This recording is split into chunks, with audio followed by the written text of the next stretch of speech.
Film की शुरुआत एक नरेशन से होती है जिसमें उस वसंत की आखिरी पूर्णिमा का जिक्र किया जाता है और नरेटर बताता है कि उसी रात टारकर मिल शहर के लंबे दुस्वप्न की शुरुआत हुई थी। इसी दौरान रेलवे ट्रैक पर आर्नी वेस्ट्रम रास्ता साफ करने के लिए वहां जाता है और जब वह काम कर रहा होता है तभी पास में एक जीव उसे देख रहा होता है। काम खत्म करने के बाद आर्नी जल्दी से वहां से निकलने लगता है, लेकिन उसे कीचड़ में एक बहुत बड़ा पद चिन्ह दिखाई देता है और अचानक उस पर बेरहमी से हमला होता है तथा उस जीव की डरावनी आवाजें शहर के लोगों द्वारा सुनी जाती हैं। नरेटर टिप्पणी करता है कि हत्याएं शुरू हो चुकी थी, लेकिन शुरुआत में किसी ने ध्यान नहीं दिया क्योंकि आर्नी एक शराबी था, इसलिए सभी ने सोचा कि यह सिर्फ एक हादसा था। कोरोनर निष्कर्ष निकालता है कि वह ट्रैक पर बेहोश हो गया था और ट्रेन से कुचल गया। बाद में शहर के उत्सव शुरू होते हैं और हम कॉस्लॉ परिवार से मिलते हैं जिसमें पिता बॉब माँ नैन और 2 बच्चे जेन और मार्टी शामिल हैं। नैन जेन से कहती है कि वह मार्टी को बुला लाए क्योंकि उसे उसकी चिंता हो रही है और हमें पता चलता है कि मार्टी को चलने में दिक्कत है तथा वह व्हील चेयर का इस्तेमाल करता है। इस बीच ब्रडी दूर से जेन को देखता है और कहता है कि उसके पास एक प्लान है और मार्टी अनमने ढंग से मान जाता है। जब जेन पास आती है तो एक सांप उसके सामने आ जाता है और वह डर कर गिर जाती है, लेकिन जल्द ही उसे पता चलता है कि यह दोनों का मजाक था और वह गुस्से से भर जाती। मार्टी कहता है कि यह सिर्फ एक मजाक था, लेकिन ब्रैडी हद पार कर देता है और नकली सांप जेन पर फेंक देता है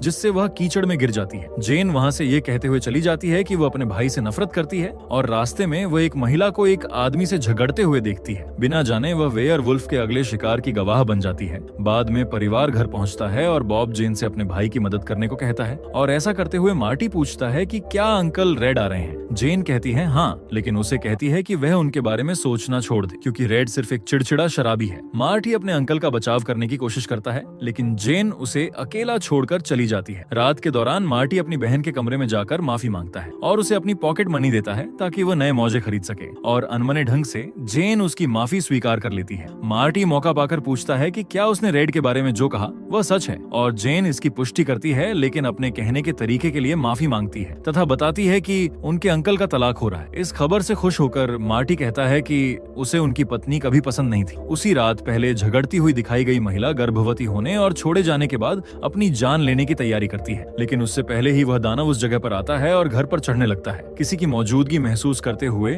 वह पीछे मुड़ती है और उस राक्षस द्वारा बेरहमी से मार दी जाती है। उसकी चीखें सुनकर उसकी माँ ऊपर भागती है और अपनी बेटी को बिस्तर पर मृत पाती है। अगले दिन शेरफ जो उस युवती की हत्या के जिम्मेदार को खोजने के लिए संघर्ष करता है और उसका सहयोगी पूछता है कि वह क्या करने वाला है तथा जो बताता है कि उसने मदद के लिए एक जासूस को बुलाया है। बाद में मार्टी अपनी दोस्त टैमी के साथ खेल रहा होता है जब दोनों कई पुलिस अधिकारियों को घटनास्थल पर देखते हैं और डरते हुए वे दूर से सब देखते हैं, लेकिन मार्टी अपनी दोस्त से जल्दी करने को कहता है। जब वे टैमी के घर पहुंचते हैं तो वह बताती है कि वह डरी हुई है क्योंकि वह युवती उसकी पड़ोसी थी और टैमी ये भी कहती है कि उसे अपने पिता के ग्रीन हाउस से आवाजें सुनाई दे रही हैं। जाने से पहले मार्टी उसे चिंता न करने के लिए कहता है और अलविदा कहता है। रात में मार्टी अंकल रेड की कहानियां सुनकर खुद को व्यस्त रखता है, लेकिन नैन को अपने भाई का अपने बेटे के सामने शराब पीना पसंद नहीं है और वह उसे कमरे में भेज देती। उसके जाने के बाद नैन रेड से कहती है कि वह मार्टी के सामने शराब न पिए ताकि उस पर बुरा असर न पड़े और रेड जोर देकर कहता है कि उसका भतीजा सबकी सोच से ज्यादा समझदार है तथा सिर्फ चल ना पाने वाला व्यक्ति नहीं है। नाराज होकर नयन कहती है कि उसके लिए यह आसान है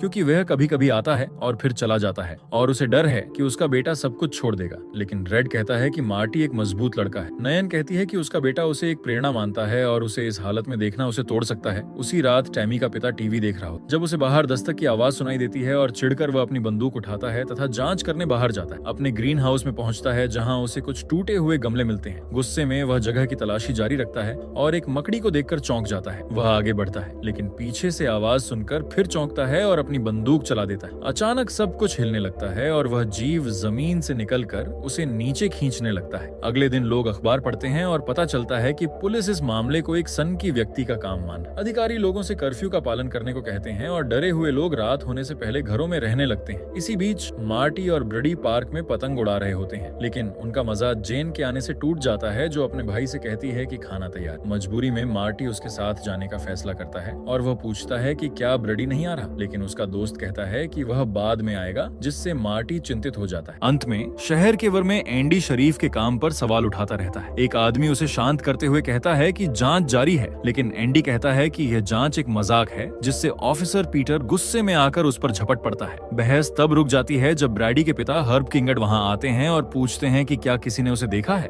उसी समय जो बुरी तरह हिला हुआ लड़के की पतंग पकड़े होता है जो खून से सनी होती है। हर पीटर के साथ वहाँ पहुँचता है और लड़के की लाश देखने के लिए दौड़ता है। वह समझ जाता है कि वह उसका बेटा है और गुस्से में चीख उठता है। सुबह चर्च में ब्रडी की अंतिम विदाई होती है, जहाँ उसका शरीर रेवरेंट लेस्टर लोवे द्वारा आशीर्वाद प्राप्त करता है। विदाई के बाद रेड मार्टी को घर छोड़ने की पेशकश करता है और नैन मान जाती है। रास्ते में रेड कहता है कि बेहतर होगा कि वे जल्दी ही कातिल को पकड़ लें, और मार्टी अपनी थ्योरी बताता है। वह पूछता है कि अगर कातिल असल में कोई राक्षस हो तो क्या होगा। रेड इस थ्योरी पर हंसता है, लेकिन संभावना को पूरी तरह नकारता नहीं और पूछता है कि वह किस तरह का राक्षस हो सकता है। मार्टी कहता है कि वह एक वेयरवुल्फ हो सकता है, और रेड फिर हंसते हुए कहता है कि यह अच्छा विचार है। मार्टी आगे बताता है कि उसकी दोस्त ने ग्रीन हाउस से गुर्राने की आवाजें सुनी है और उसी रात उसके पिता की मौत हो गई। रेड कहता है कि उसे यह विचार अपने दिमाग से निकाल देना चाहिए, क्योंकि यह बस उनके जैसा ही एक इंसान है। वह समझाता है कि ऐसे पागल लोग पूर्णिमा के दौरान ज्यादा खतरनाक हो जाते हैं, लेकिन जल्द ही उसे पकड़ लिया जाए। उसी रात एंडी कुछ लोगों को इकट्ठा करता है और उन्हें उस पागल को ढूंढने के निर्देश देता है। तभी जो वहाँ आता है और सबको घर जाने के लिए कहता है, लेकिन एंडी उसे बीच में रोकते हुए याद दिलाता है कि उसके पास सिर्फ पीटर की मदद है और वे अब तक किसी भी हत्या को सुलझा नहीं पाए। जो कहता है कि कानून का पालन होना चाहिए और फिर से सबको घर लौटने को कहता है। एंडी लोगों से डरने के लिए मना करता है, लेकिन तभी हर्ब आता है और उसे चुप रहने को कहता है। हर्ब बताता है कि वह अभी अपने बेटे के अंतिम संस्कार से आया है और सबको चुप रहने के लिए कहता है। जो उसके पास जाकर कहता है कि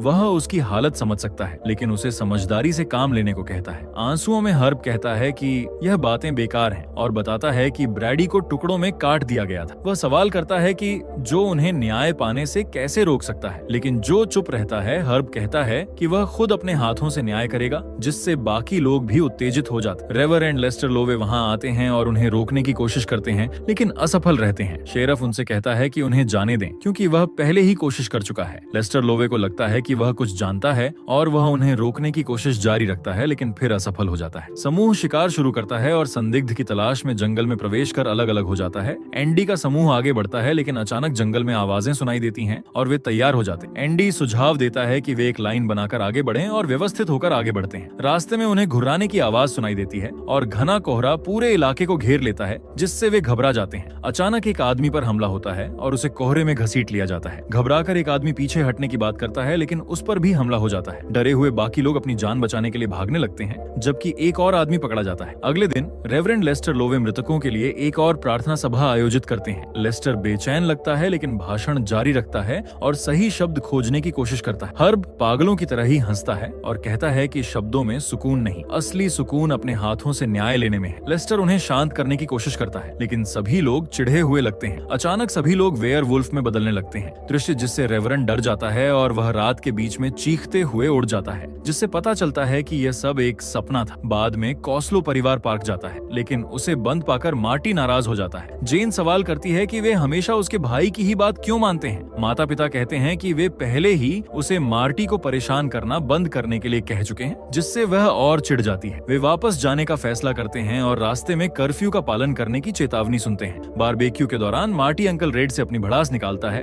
वह कहता है कि उस दानव ने कई लोगों को मार दिया, जिसमें उसका दोस्त भी शामिल है, और पार्क भी बंद हो गया। रेड कहता है कि वह अपने भतीजे की निराशा समझता है, लेकिन उसके पास उसे खुश करने के लिए कुछ है। वह मार्टी से आंखें बंद करने को कहता है और फिर उसके लिए बनाया गया एक नया वाहन दिखाता है। रेड उसे चलाना सिखाता है और मार्टी उत्साह से उसे चलाने लगता है। मजा करने के बाद वह घर लौटता है और फिर रेड से बात करता है। उसका अंकल कहता है कि उसने यह खिलौना उसके मनोरंजन के लिए बनाया है, लेकिन उसे सावधान रहने को कहता है क्योंकि यह खतरनाक है। बाद में वे साथ में खाना खाते हैं, लेकिन रेड कहता है कि उसे जाना होगा। वह मार्टी से कहता है कि उसे कार तक छोड़ने आए और उसे कुछ पटाखे देता है। जाने से पहले वह उसे कर्फ्यू का पालन करने को कहता है और अलविदा कहता है। बाद में मार्टी खिड़की से बाहर जाने का फैसला करता है और अपने वाहन के साथ पटाखे चलाने निकल जाता है। कुछ देर बाद वह एक जगह पहुंचता है और पटाखे चलाने लगता है, बिना यह जाने कि कोई उसे देख रहा है। जैसे ही उसका ध्यान भटकता है, दानव उसके करीब आ जाता है। उसकी मौजूदगी का एहसास होते ही मार्टी घबरा जाता है, लेकिन फिर भी वह एक पटाखे से उस जीव की आंख पर वार कर देता है और वहां से भाग निकलता है। डर से कांपते हुए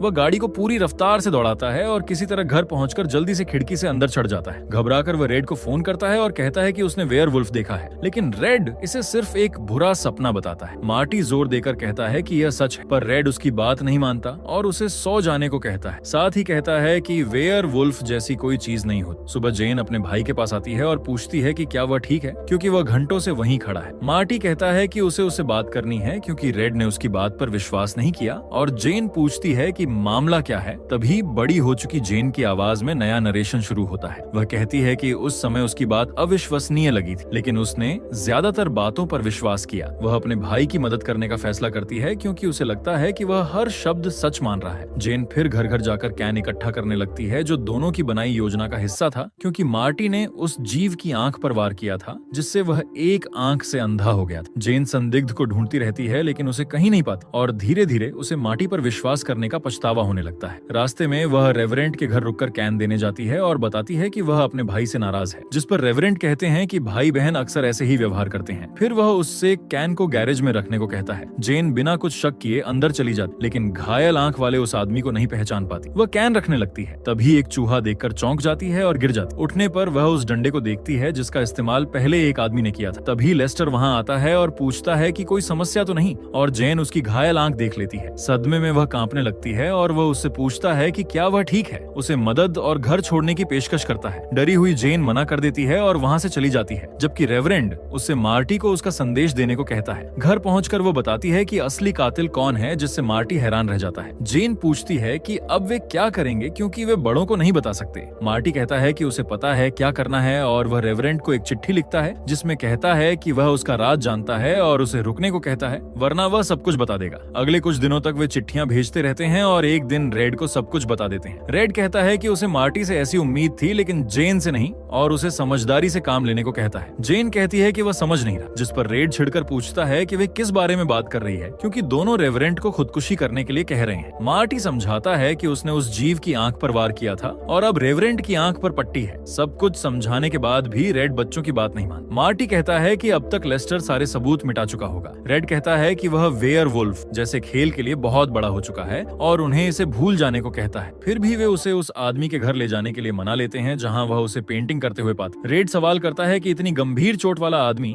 अस्पताल में होने के बजाय पेंटिंग कैसे कर रहा है। मार्टी समझाता है कि जब उसने उसे मारा था तब वह अपने राक्षसी रूप में था। रेड कहता है कि अब ये खेल काफी हो गया और जेन से पूछता है कि क्या वह सच में इस पर विश्वास करती है। जेन कहती है कि अब उसे खुद नहीं पता क्या सही है, लेकिन गैरेज में उसे कुछ अजीब जरूर लगा था और वह रेड से कहती है कि जैसे वह हमेशा मार्टी पर विश्वास करता था वैसे ही अब भी करें। बाद में मार्टी उदास होकर अपने साथियों को खेलते हुए देखता है। उसी समय लेस्टर वहां आता है और उसे देखने लगता है। उसके दोस्त उसे सोडा पीने के लिए बुलाते हैं, लेकिन वह मना कर देता है और कहता है कि वह घर जा रहा है। जाते समय उसे एहसास होता है कि रेवरेंड उसका पीछा कर रहा है और उसे मारने की कोशिश कर रहा है। मार्टी तुरंत अपनी गाड़ी तेज करता है, लेकिन लेस्टर उसे पकड़ लेता है और उसे पुल से नीचे फेंकने की कोशिश करता है। वह इसमें असफल रहता है और मार्टी मौका पाकर फिर से भाग निकलता है। उसे पता चलता है कि उसकी गाड़ी का पेट्रोल खत्म होने वाला है, इसलिए वह शॉर्टकट लेने का फैसला करता है। पीछा जारी रहता है और कच्चे रास्ते पर रेवरेंड की गाड़ी फंस जाती है। मार्टी इसका फायदा उठाकर एक टूटे हुए पुल की ओर जाता है, लेकिन वहाँ उसकी गाड़ी का पेट्रोल खत्म हो जाता है और वही फंस जाता है। जैसे ही वह रेवरेंड को अपनी ओर आते देखता है,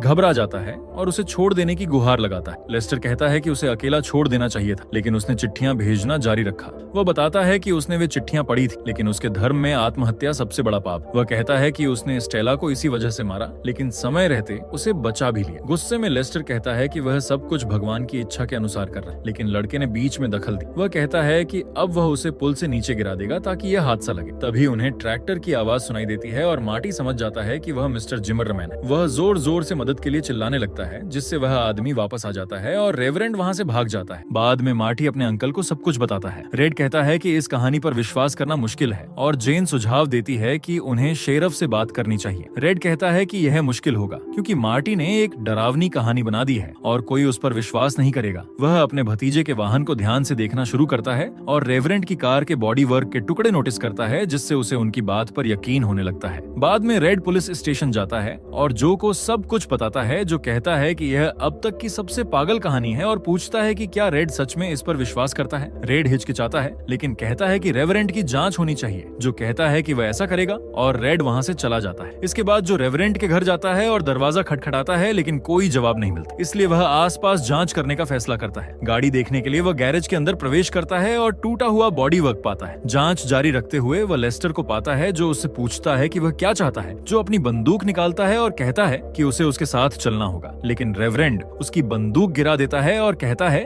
कि यह उसकी गलती नहीं थी। फिर वह जो कि सामने ही बदलना शुरू कर देता है और उसे बेरहमी से मार देता है। अगले दिनों में रेड अपने भतीजों से मिलता है और मार्टी कहता है कि शेरफ अब तक दिखाई नहीं दिया। रेड पूछता है कि वह क्या कर सकता है और मार्टी उसे एक चांदी का हार देता है और उसे गोली बनाने को कहता है। रेड यह समझने की कोशिश करता रहता है कि कोई इंसान भेड़िया कैसे बन सकता है और कहता है कि इसका कोई मतलब नहीं है। मार्टी कहता है कि उसे भी नहीं पता, लेकिन वह बताता है कि पूर्णिमा की रात वह उसके पीछे आएगा क्योंकि उसने उसे घायल किया है और अब लेस्टर खुद को नियंत्रित नहीं कर पाएगा, सिर्फ एक गुस्सैल दानव रह जाए। रेड उनकी मदद करने का फैसला करता है और वे एक गोली बनाने वाले के पास जाते हैं। रेड उसे हार देता है और वह आदमी कारण समझकर उनकी मदद करने को तैयार हो जाता है। वह रेड को गोली देता है और समझाता है कि निशाना बिल्कुल सही होना चाहिए। पूर्णिमा के दिन बच्चों के माता पिता यात्रा पर चले जाते हैं और बच्चों को रेड के जिम्मे छोड़ देते। बाद में तीनों सो जाते हैं और उन्हें पता नहीं चलता कि दानव घर के पास आ चुका है। रेड सिगरेट से खुद को जला लेता है और जाग जाता। बच्चे उसे सावधान रहने को कहते हैं ताकि वह गलती से गोली न चला दे। रेड कहता है कि अब सो जाना चाहिए क्योंकि रात के 3 बजे बज चुके हैं और दानव नहीं आया। वे मना कर देते हैं और रेड वादा करता है कि वह बंदूक लेकर जागता रहे। जब वह मार्टी को कमरे में ले जाने की कोशिश करता है, तभी जेन खिड़की पर वेयरवुल्फ को देख लेती है और डर के मारे चीख उठती है। सब सतर्क हो जाते हैं और रेड खिड़की के पास जाकर देखता है, लेकिन उसे कुछ नहीं दिखता। रेड बंदूक से गोली निकाल देता है और कहता है कि वह अब और बेवकूफ नहीं बनेगा